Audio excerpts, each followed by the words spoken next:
الحمدللہ رب العالمین والصلاة والسلام على رسول الامین وعلى آلہ وصحبہ اجمعین اما بعد اعوذ باللہ من الشیطان الرجیم بسم اللہ الرحمن الرحیم قال اللہ عز وجل ویطعمون الطعام على حبہ مسکینا ویتیما واسیرا۔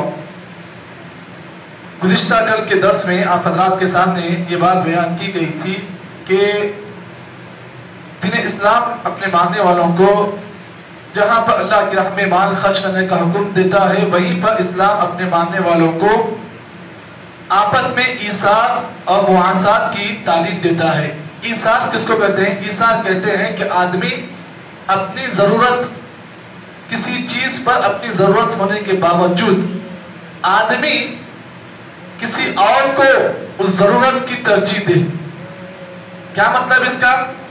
آپ کے پاس ضرورت ہے کھانے کی، لیکن آپ دیکھ رہے ہیں کہ آپ سے بڑھ کر ایک آدمی بھوک سے پریشان ہے، تو آدمی اپنی ضرورت کو نیگلیکٹ کر کر آدمی کسی اور کی ضرورت کو پورا کرتا ہے، تو اسلام میں اسے مواسات کہتے ہیں، اور اس کا دوسرا نام اردو میں ایثار ہے۔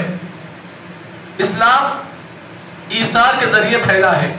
آپ جانتے ہیں کہ جب اللہ کے نبی صلی اللہ علیہ وسلم نے صحابہ کرام کو ہجرت کرنے کا حکم دیا، اس موقع پر وہ صحابہ کرام جو مکہ سے مدینہ ہجرت کیے جنہیں مہاجر کہتے ہیں، اور وہ صحابہ کرام جو مدینے میں پہلے سے موجود تھے، تو انصاری صحابہ کرام نے مہاجر صحابہ کرام کے ساتھ ایسی ایثار کی مثالیں پیش کی ہیں کہ تاریخ ان مثالوں کو بیان کرنے سے قاصر ہے۔ کسی کے پاس اگر 2 گھر ہوتے تو وہ اپنا ایک گھر اپنے مہاجر بھائی کو دے دیتا، کسی کے پاس 2 بیویاں ہوتی تو وہ اپنی ایک بیوی اپنے مہاجر بھائی کو دیتا۔ تو اللہ سے بتانے کی بات یہ ہے کہ آدمی اپنی ضرورت کو محسوس ہونے کے باوجود بھی کسی اور کی ضرورت کو اپنی ضرورت سمجھ کر وہ آدمی دوسرے کی ضرورت کو پورا کرتا ہے، تو اس کو ایثار کہتے ہیں۔ اللہ کے نبی صلی اللہ علیہ وسلم کی زندگی پوری ایثار میں گزری ہے۔ ہم اور آپ کیسے ہیں؟ ہمارے پاس بس میرا گھر اچھا چل رہا، میرے پاس دولت ہے، بازو والا کیا بھی ہو جائے ہمیں اس سے پرواہ نہیں۔ اسلام ایسی زندگی کو بیکار زندگی بیان کیا ہے۔ حضرت ابو ہریرہ رضی اللہ تعالیٰ عنہ کی جو حدیث آج آپ کے سامنے اس درس میں بیان کرنے جا رہا ہوں، فرماتے ہیں جاء رجل الى النبی صلی اللہ علیہ وسلم، اللہ کے نبی صلی اللہ علیہ وسلم کے پاس ایک آدمی آیا، فقال انی مجہود، کہا اللہ کے رسول میں بڑا پریشان ہوں، بھوک سے میرا حال برا ہے اور زندگی میری بہت تکلیف میں گزر رہی ہے۔ فارسل الى بعض نسائه، اللہ کے نبی صلی اللہ علیہ وسلم نے جب اس آدمی کی تکلیف کو دیکھا تو آپ علیہ السلام نے کہا کیا اس آدمی کو اپنے بعض بیویوں کے پاس بھیجا، جاؤ جا کر وہاں پر کچھ اگر ملتا ہے تو لے کر آؤ۔ فقالت والذی بعثک بالحق ما عندی الا ما، اللہ کے نبی صلی اللہ علیہ وسلم کے ازواج مطہرات کی جانب سے پیغام آیا کہ اللہ کے رسول قسم ہے اس ذات کی جس نے آپ کو حق کے ساتھ بھیجا، ہمارے گھر میں صرف پانی کے کچھ اور نہیں ہے۔ یہ کون ہے؟ کائنات کے امام محمد صلی اللہ علیہ وسلم کی بیویاں ہیں۔ زندگی دیکھو کیا ہے ان کی، ما عندی الا ما، ہمارے پاس صرف پانی ہے۔ ثم ارسل الى اخرى، اللہ کے نبی صلی اللہ علیہ وسلم نے کسی اور کے پاس اس آدمی کو بھیجا، فقالت مثل ذلك، اللہ کے رسول ہمارے پاس بھی وہی ہے، خالی پانی ہے، کھانے کے لیے کوئی چیز نہیں ہے۔ حتی قلنا كلهن مثل ذلك، یہاں تک کہ سب کے پاس سے وہی جواب آیا، والذی بعثک بالحق ما عندی الا ما، فقال نبی صلی اللہ علیہ وسلم میں اضیف هذه الليلہ، اللہ نبی صلی اللہ علیہ وسلم اس آدمی کو، صحابہ کی محفل بیٹھی ہوئی تھی، آپ اس آدمی کو لے کر کہا کون خوش نصیب آدمی ہے جو آج رات میں اس آدمی کی مہمان نوازی کرے۔ فقال رجل من الانصار، انصار صحابہ میں سے ایک آدمی کھڑا ہوا، کہا انا یا رسول اللہ، اللہ رسول میں حاضر ہوں، اللہ کے رسول اس مہمان کی میں مہمان نوازی کرنے کے تیار ہوں۔ فانطلق به الى رحله، اس آدمی نے کیا کیا؟ اس پریشان آدمی کو اپنی سواری میں بٹھایا، خود پیدل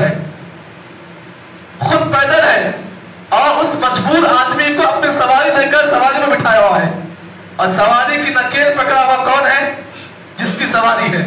آج ہمارے پاس کیا ہوتا ہے؟ گاڑی جس کی ہوتی ہے گاڑی وہی چلانا. دوسروں میں ادھر ہے میری گاڑی ہے تو کیسے چلاتا ہے بھائی؟ یہاں دیکھو صحابہ کرام کی عزت دیکھو. وہ جو آدمی پریشان ہے اس کو سواری میں بٹھایا جا رہا ہے اور جس کی سواری ہے وہ سواری کی نکیل پکڑ کر چل رہا ہے. فخالی امراتی، جیسے ہی گھر کو پہنچا وہ آدمی تو کہا اکریمی ضیف رسول اللہ صلی اللہ علیہ وسلم. بیوی سے کہا دیکھو بیوی خبردار، ایک ایسے مہمان کو لے کر آیا ہوں جو اللہ کے نبی کا مہمان ہے. زیادہ ہوشیاری نہیں کرنا، یہ اللہ کے نبی کا مہمان ہے. گھر میں جو کچھ ہے پیش کرنا. اور پھر روایت قال امراتی هل عندك شيء، بیوی سے کہا کیا گھر میں کچھ ہے؟ قال لا الا قوت الصبيان، ہے تھوڑا کھانا ہے بچوں کا ہے. گھر میں کھانا تو ہے لیکن کھانا کتنا ہے؟ الا قوت الصبيان، اگر اس مہمان کو کھلایا جائے بچے بھوک سے مر جائیں گے، بچوں کا کھانا باقی ہے. قال علیہ بشیء، اس سے بڑھ کر کچھ چیز ہے. وَإِذَا أَرَادُوا الْعَشَاءَ، جیسے ہی کھانے کا وقت ہوا، عشاء کا وقت ہوا، فَيُؤَمِّهِمْ، اس آدمی نے امامت کی. کون آدمی؟ جو اللہ کے نبی کے مہمان کو لے کے آیا ہوا ہے، اس نے امامت کی. وَإِذَا دَخَلَ ضَيْفَنَا، اور بیوی سے کہا دیکھو جیسے ہم نماز پڑھ لیں، یہ جو گھر کی لائٹ ہے نا، لائٹ بجھا دینا، لائٹ کو بجھا دینا. فَطْفِئَ السِّرَاجَ، بیوی نے کیا کیا؟ شوہر کا حکم مانا اور جو اس زمانے میں چراغ ہوتے تھے اس کو بند کر دیا. وَأُولِيَ أَنَا نَأْكُلُ، تاکہ اس مہمان کو معلوم ہو کہ دونوں کھانا کھا رہے ہیں، کھانا ایک ہی آدمی کا ہے، بچوں کا کھانا ہے اور کھانا ایک ہی آدمی کا ہے.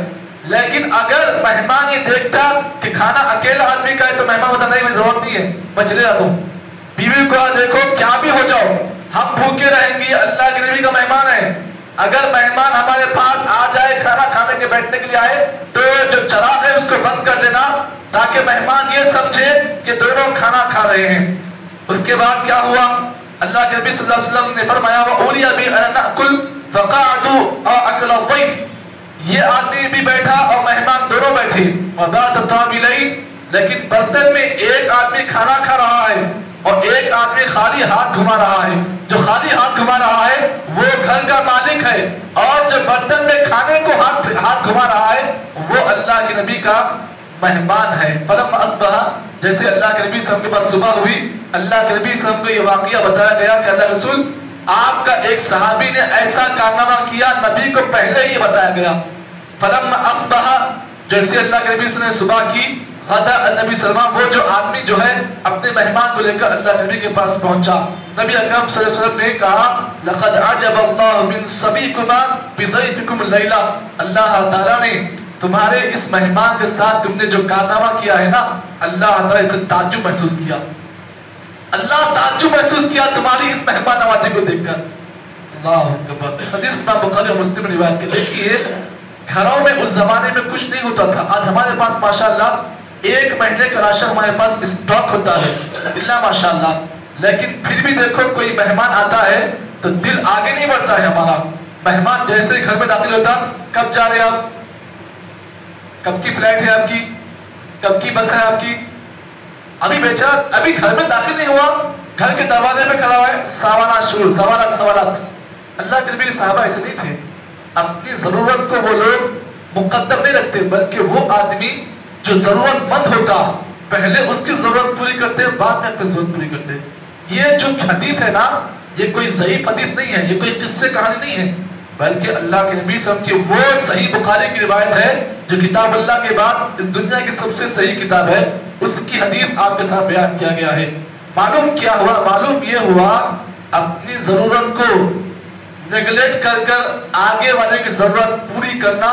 اسلام اپنے ماننے والوں کو اسی بات کی تعلیم دیتا ہے. اللہ دعا کریں کہ اللہ تعالیٰ مجھے اور آپ کو یہ جو جذبہ صحابہ کرام کے اندر تھا، اللہ تعالیٰ ہمارے اندر بھی ایسے جذبہ پیدا کرے. سبحان اللہ بحمدہ، سبحانک اللہم وبحمدک، نشہد ان لا الہ الا انت، نستغفرک ونتوب الیک.